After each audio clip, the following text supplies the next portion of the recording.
Well, thank you. We love you too. For those of you who aren't from Florida, welcome to our oasis of freedom.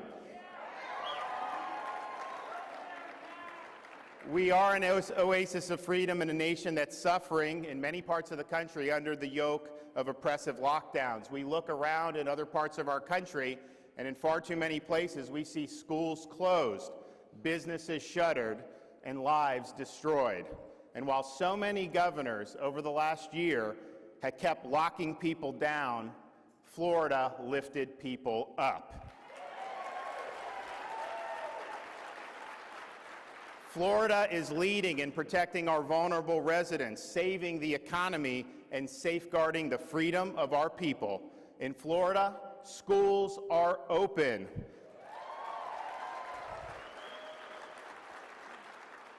Every Floridian has a right to earn a living, and all businesses have a right to operate. Now, we are stronger as a state and much happier as a people because of this leadership. Florida has lower per capita COVID mortality than the national average and lower than 27 other states. Our unemployment rate is lower than the national average, even though tourism isn't fully back. And our budget is in great shape. We have not touched one red cent from our rainy day fund throughout this whole time.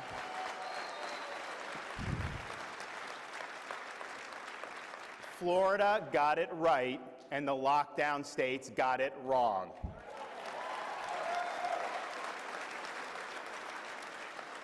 Florida has also led and continues to lead on ensuring the integrity of our elections.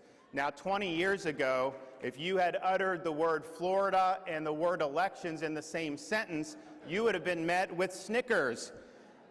Well, when I came into office, I didn't wait for a crisis. I took early action to make sure we'd have a smooth election. One of the first things I did when I took office in 2019 was accept the resignation of Brenda Snipes as the supervisor of election in Broward County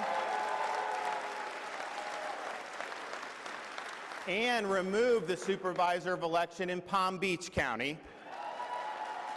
We got those going in a good direction, and then when COVID hit, I rejected pressure to make hasty and ill-conceived changes to our election administration like mass mailing of unsolicited ballots. And the result? On election night, by midnight, the state of Florida had counted, tabulated, and put out 11 million votes.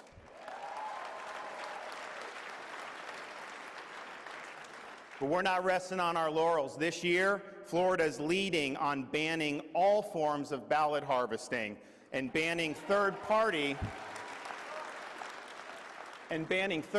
political groups like those funded by billionaire Mark Zuckerberg from interfering in the administration of our elections.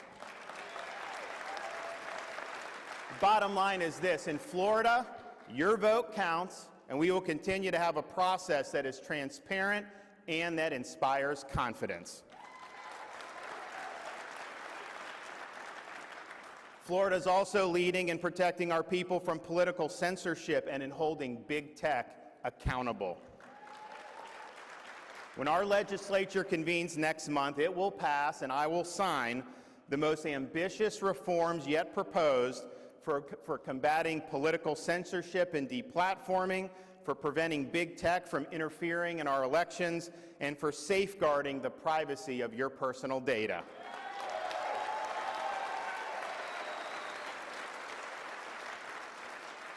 In Florida, we are not going to let the terms of the debate in our country be set by oligarchs in Silicon Valley.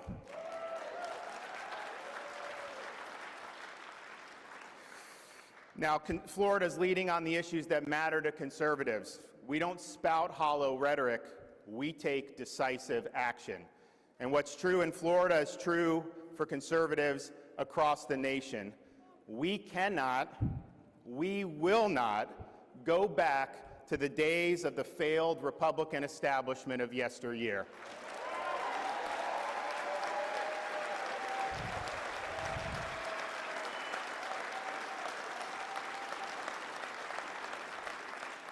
We reject open borders and instead support American sovereignty and the American worker.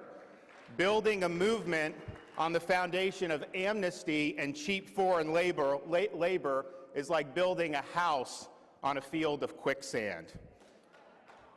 We reject weakness in the face of the threat posed by China, including their actions in international trade. We reject military adventurism, instead support a strong defense solely for the purpose of protecting our nation and its people.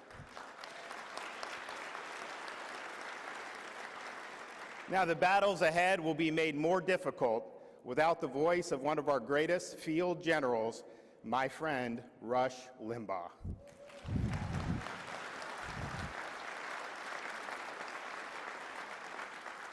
On Wednesday, the state of Florida had the flags flown at half-staff in honor of Rush, in honor of his legacy.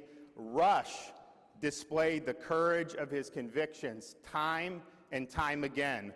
Rush was one of the first to fight and win against cancel culture. Rush showed that fighting the left requires strength and that conservatism devoid of backbone is doomed to fail.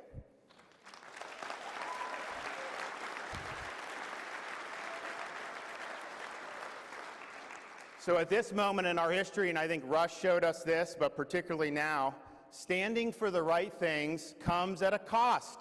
You will be attacked, you will be smeared, and you may even be canceled by the major organs of the political left. Now, anyone can spout conservative rhetoric. We can sit around and have academic debates about conservative policy, and I'm not saying you don't do any of that, but the question is, when the Klieg lights get hot, when the left comes after you, will you stay strong or will you fold?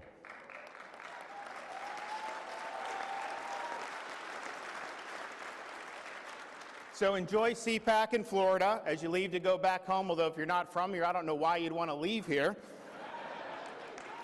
But when you do and you engage in the battles ahead, hold the line, stand your ground, and don't ever, ever back down. Thank you. God bless you.